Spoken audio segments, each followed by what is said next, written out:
Hello everyone, it's me again, Geisha Dedra, back for another video, so thank you so much for tuning in. And today we'll be talking about a part of Japan that is very near and dear to my heart, and that is geisha. So if you're interested in learning about the origins and what they are, then stay tuned. First things first, what does the word geisha even mean? Well, the word gei means art, and the word sha can be person, individual, or specialist. So the word geisha together means performer of the arts, and that's what they are. Geisha are truly artists through and through. Geisha are talented professionals of entertainment, service, and hospitality. They're also known as geiko or geigi, depending on what part of Japan you're referencing. There is no age limit to geisha, so you can find them as young as 20 and as old as 90. When talking about geisha, it's important to include maiko, and maiko are the apprentices or the understudies of geisha. Maiko start their training when they're about 15 years old. They'll train for 5 years until they're 20, and at that point they can decide whether they want to become a full-fledged geisha or not. So basically, if the geisha are Pikachu, then the Maiko are kind of like Pichu.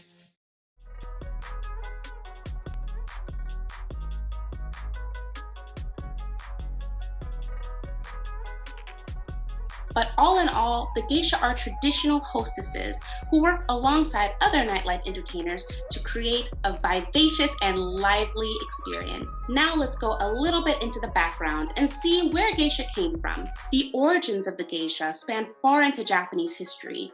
We can start to see images of what we know geisha to be today around the start of the 18th century. The original image of a geisha was a traveling performer who would go from party to party, entertaining different crowds as she went, collecting fans and money alike.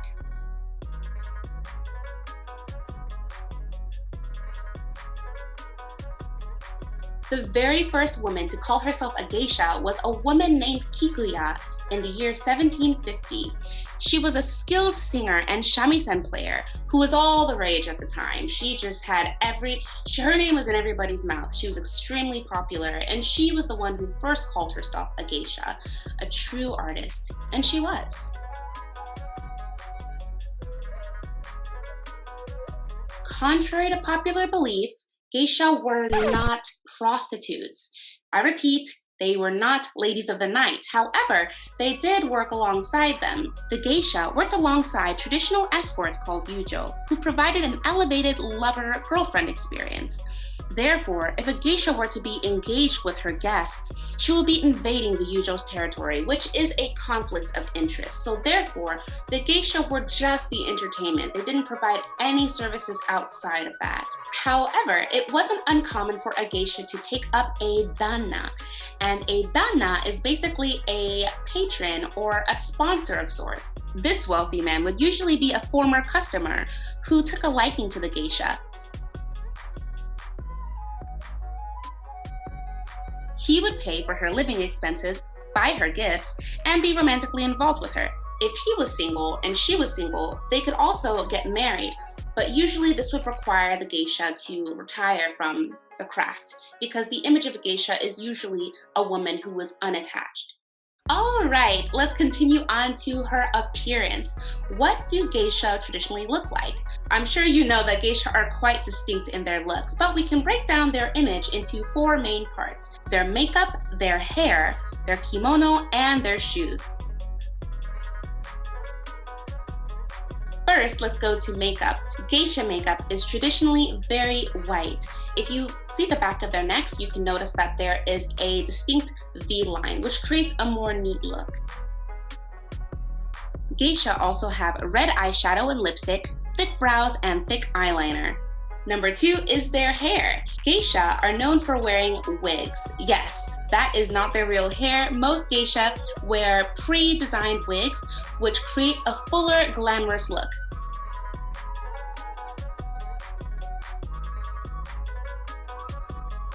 However, maiko, who are the apprentices, use their own hair. To make up for the lack of volume, they tend to add more ornaments.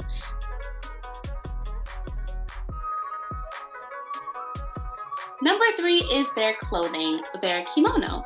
Geisha wears simple and elegant kimono with neutral colors like blacks, blues, and greens.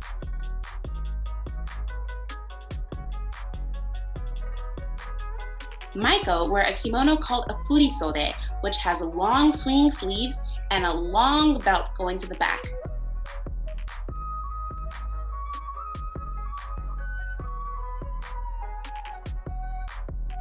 Maiko are known for having very bright, vivacious colors to add a girlish whimsy.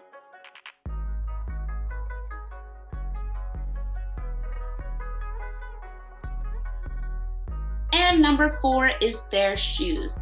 Geisha wear a certain kind of shoe called eizori.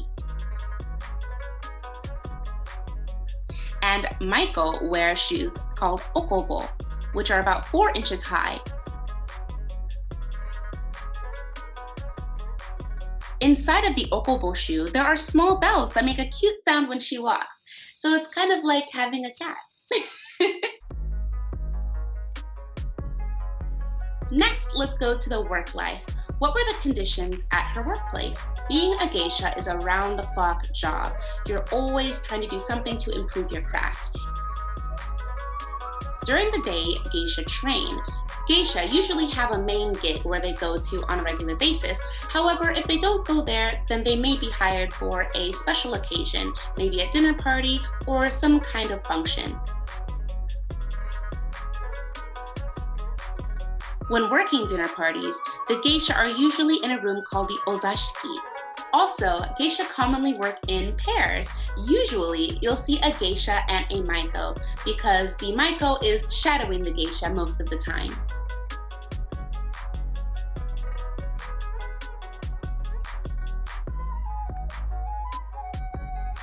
All right, let's continue on to duties.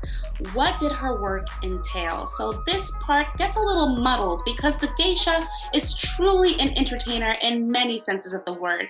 She didn't have just one thing she did.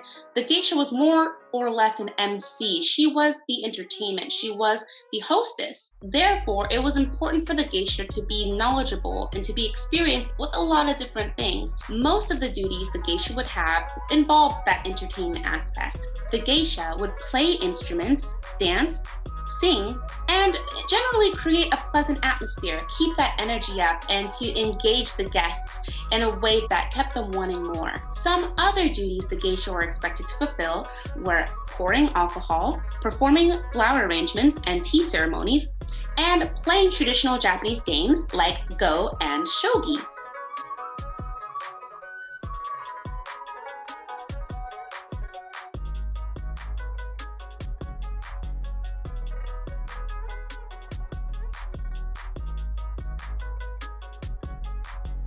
I really want to emphasize that a geisha's value comes not in her looks, but in her skill.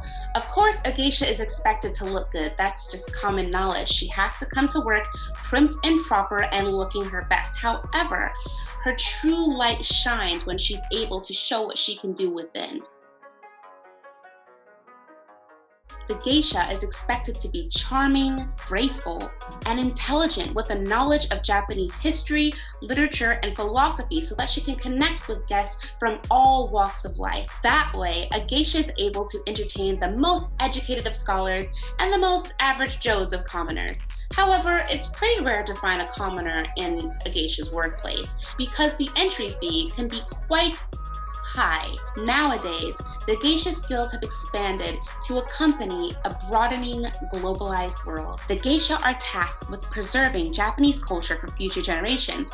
Many geisha have side hustles as well, teaching Japanese instruments like the shamisen or the koto. They may teach how to wear traditional kimono, or even traditional Japanese manners and courtesy. Some geisha even learn English so that they are able to be cultural ambassadors to visitors to Japan. Thank you guys so much for watching this video. I truly do love geisha and just the way that they live their lives because they are truly able to talk to anyone and everyone, and they just have this special, delightful nature about them. And you know, in the same way, I love to talk to all of you, and I hope that you all enjoy your time with me. Well, with that said, I hope you enjoyed the video. If you liked it, please like it so I can see that you do. And if you want to see more, please hit subscribe and become part of my YouTube fam. If you want to know a little more juicy details about my life and what's to come, then check out my Patreon and click a tier that works for you.